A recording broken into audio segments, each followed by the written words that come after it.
All right, guys, let's get into this CATRA article. I've left it up for about 2 weeks. You guys have had a chance to look at it. Hasn't been a lot of discussion. There hasn't been a lot of anything really, which I find interesting. But let's talk about what my next video is going to be on for a second. This is a GEC 92 Eureka Jack that I just picked up today. This is the antique calico jig bone from TSA Knives. So that's an SFO. I'm going to do my next video on that. But anyway, back to the CATRA article. So I've got a brief outline here. I doubt I'm going to hit everything. I'm sure we'll have some more follow-ups. Speaking of follow-ups, the knives are headed over the ocean right now. They're on a plane. They should be in the States, I'm guessing maybe tomorrow, hopefully by Monday.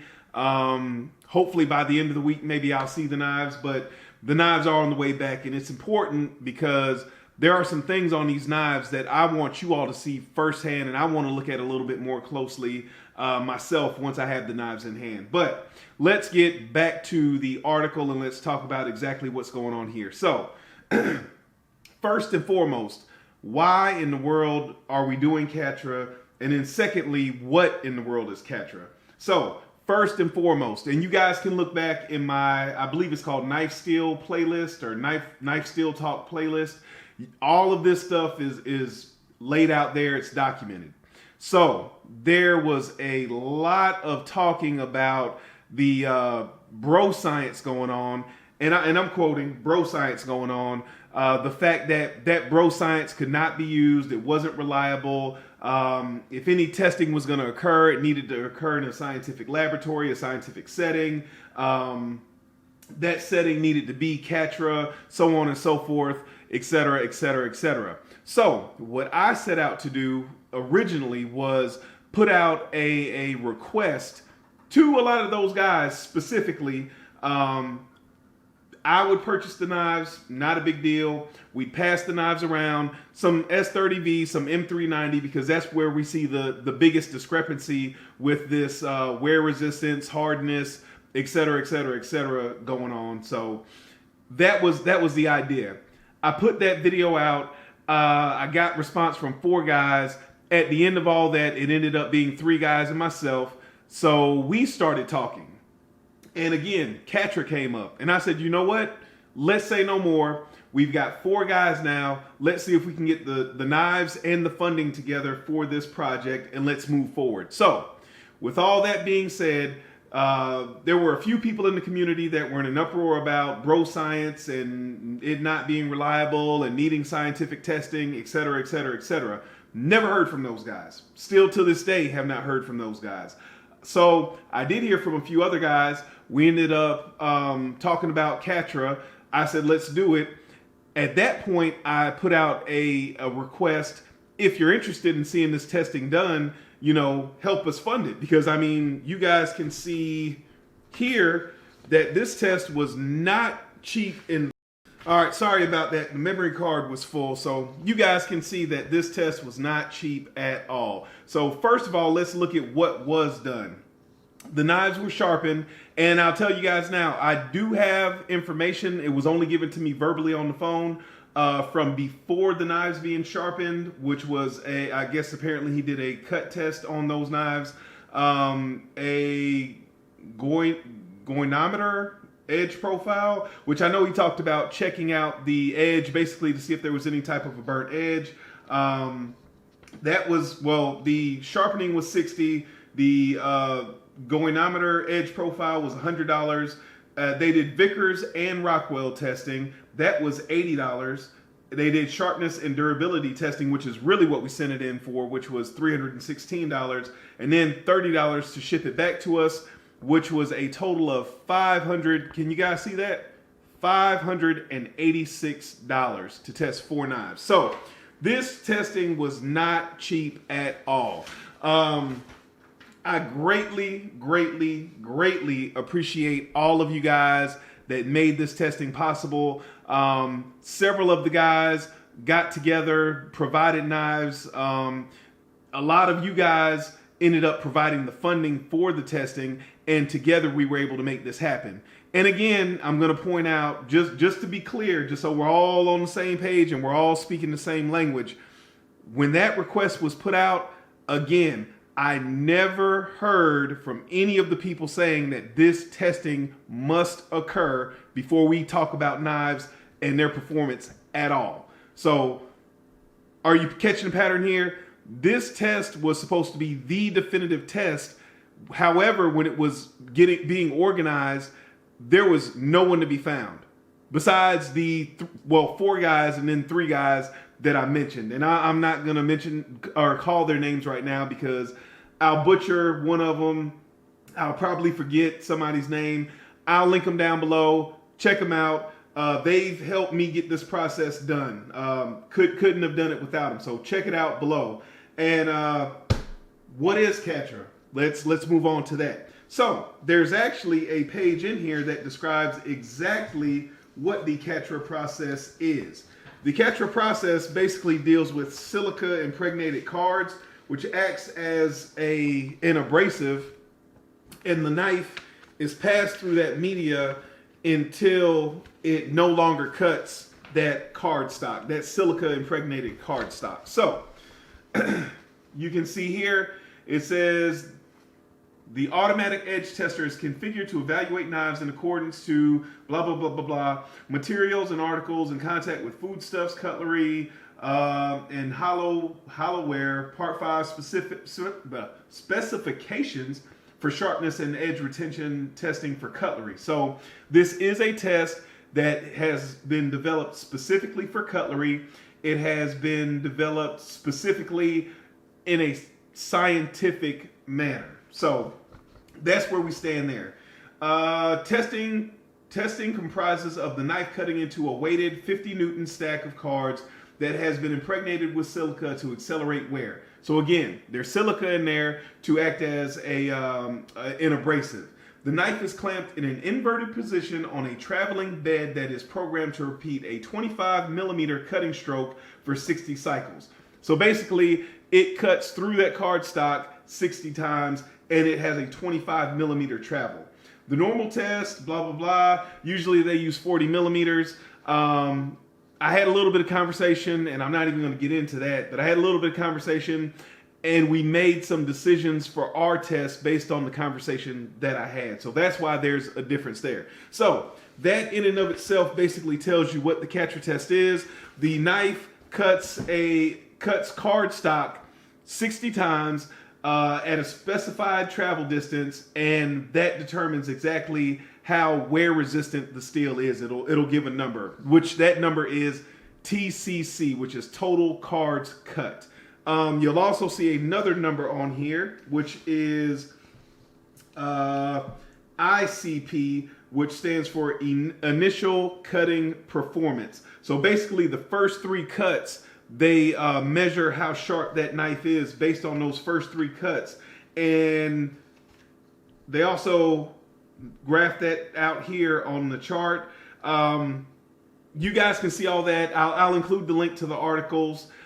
Speaking of articles, remember I said this test was supposed to be a super scientific test that had to occur? Well, if you notice, there are 2 articles here.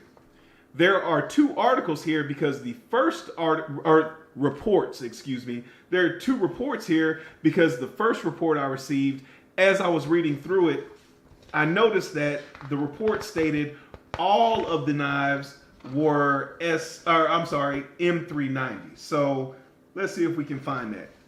It's right here. It says all the blades were manufactured from M390.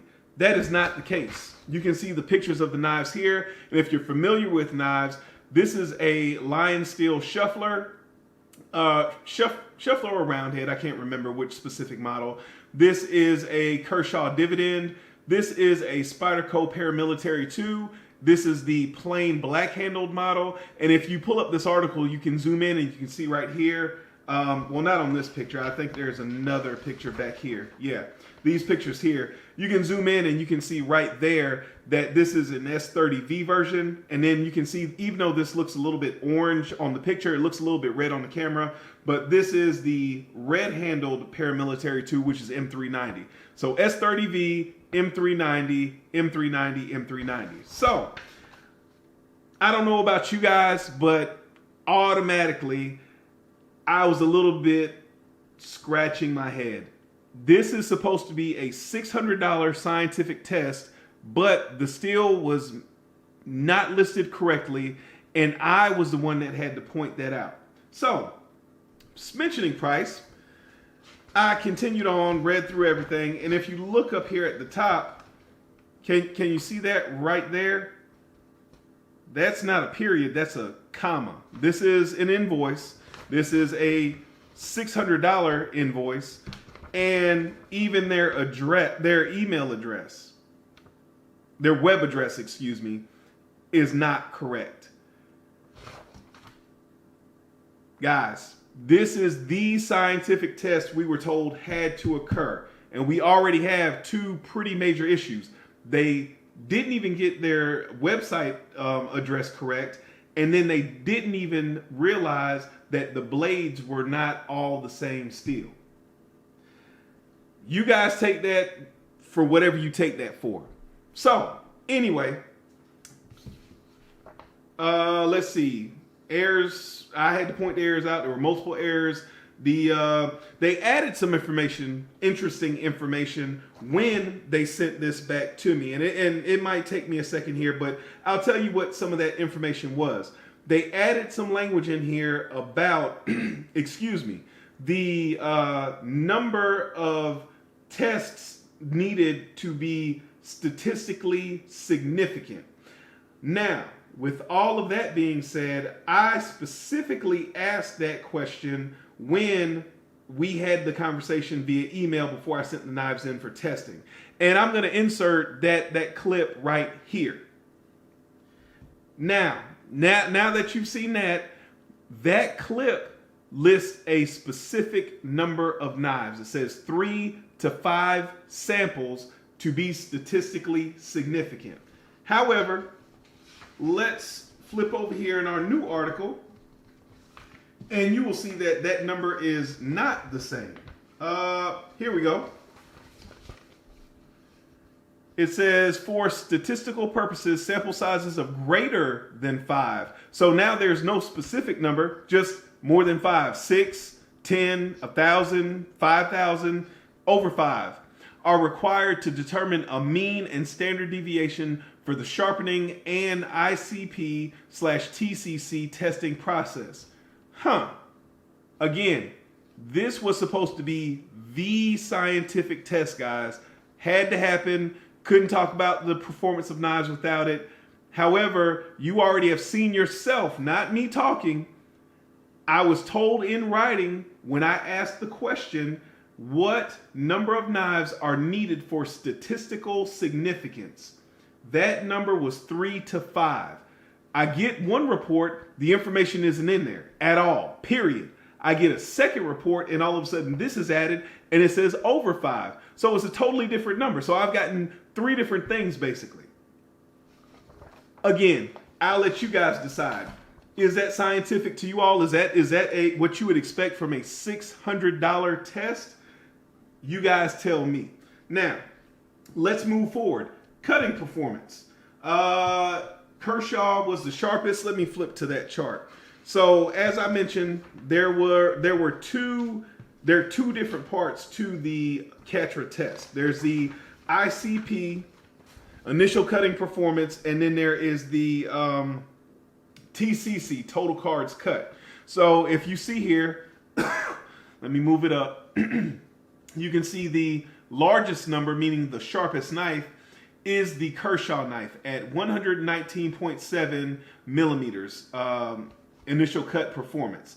So let's look at the next point on my list, which is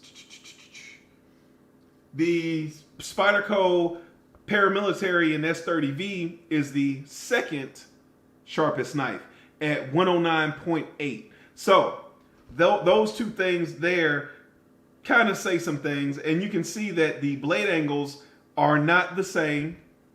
You've got 31.5 for pocket knife refers to the lion steel knife, 32 degrees for the Kershaw, 30 for the S30V Spyderco, and 32 for the M390 Spyderco. So again, guys, we were told that bro science wouldn't cut it. But you can see here, even in a scientific setting, you have knives that are as far apart as 2 degrees in angle different.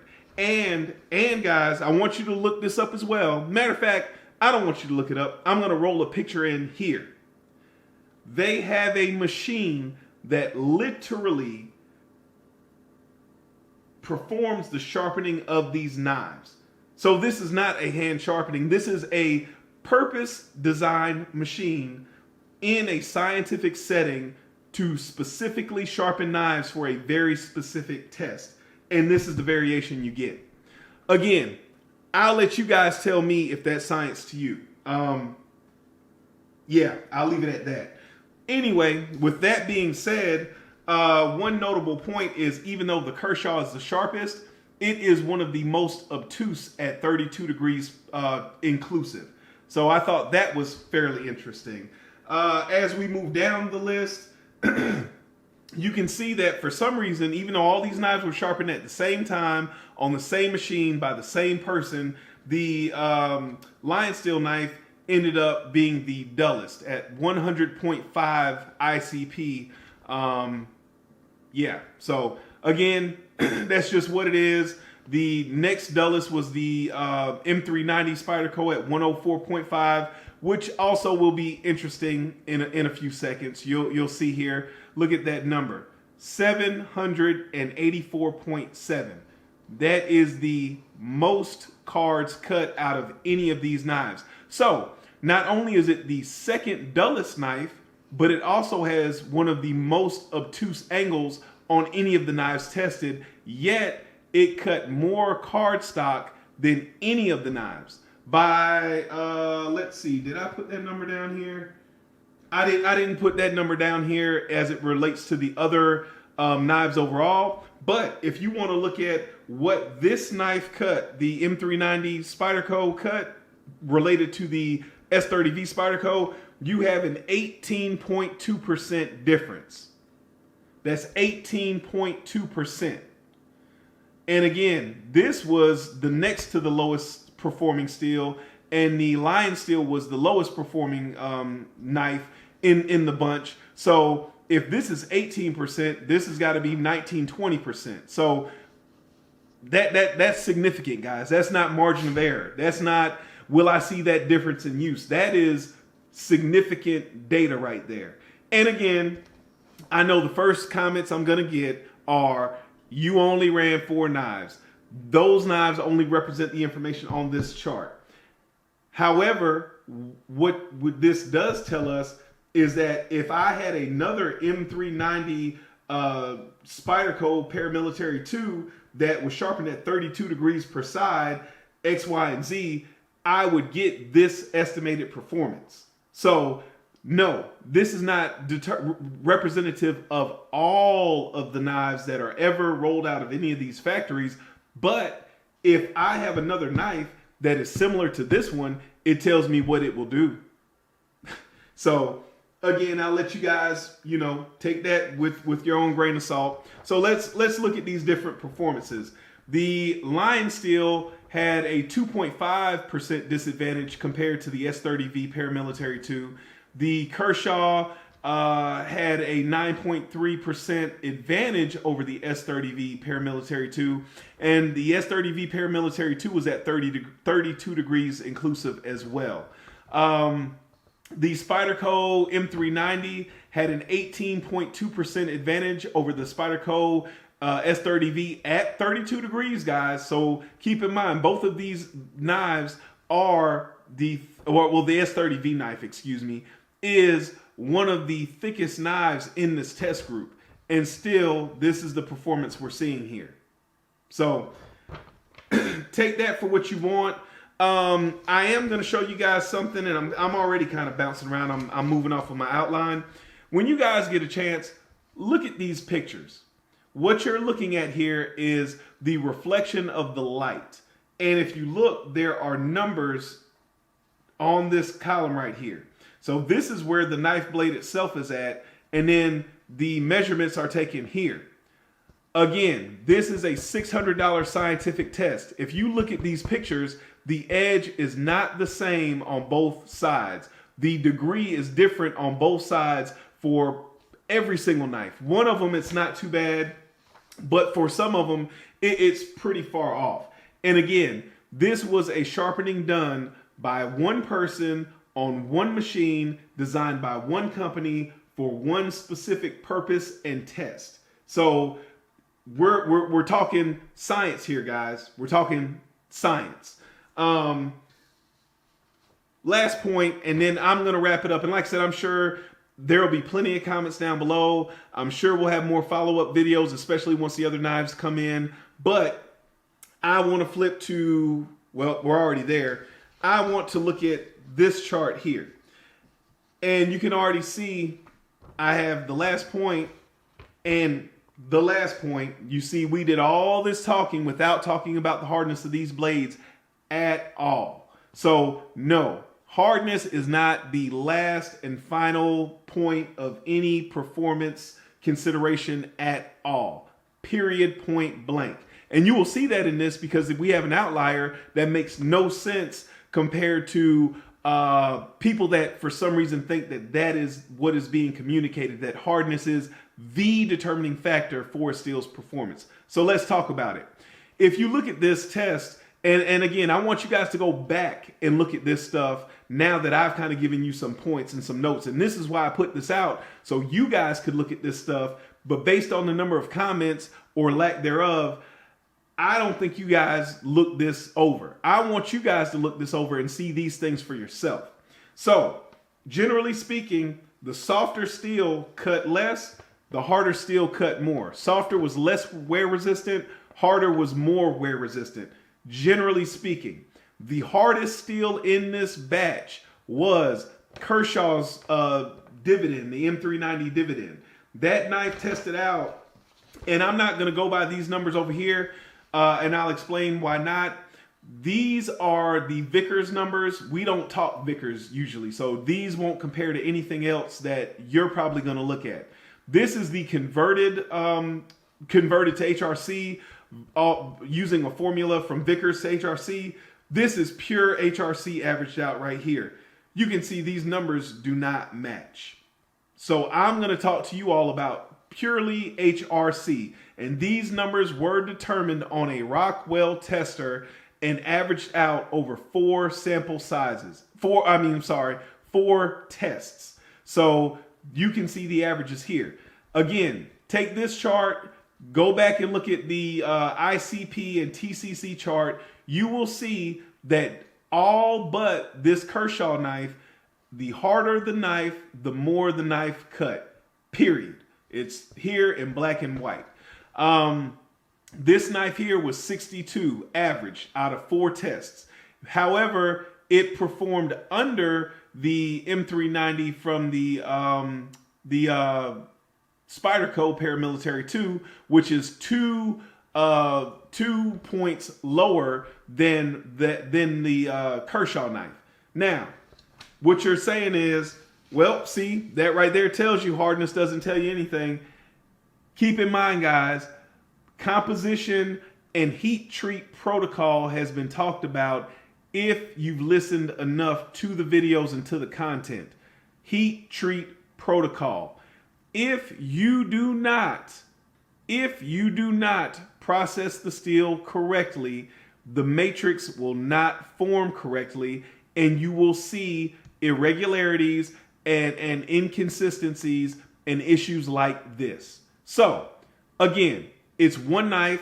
Am I saying that every single Kershaw that rolls off the line has this issue or will perform this exact way?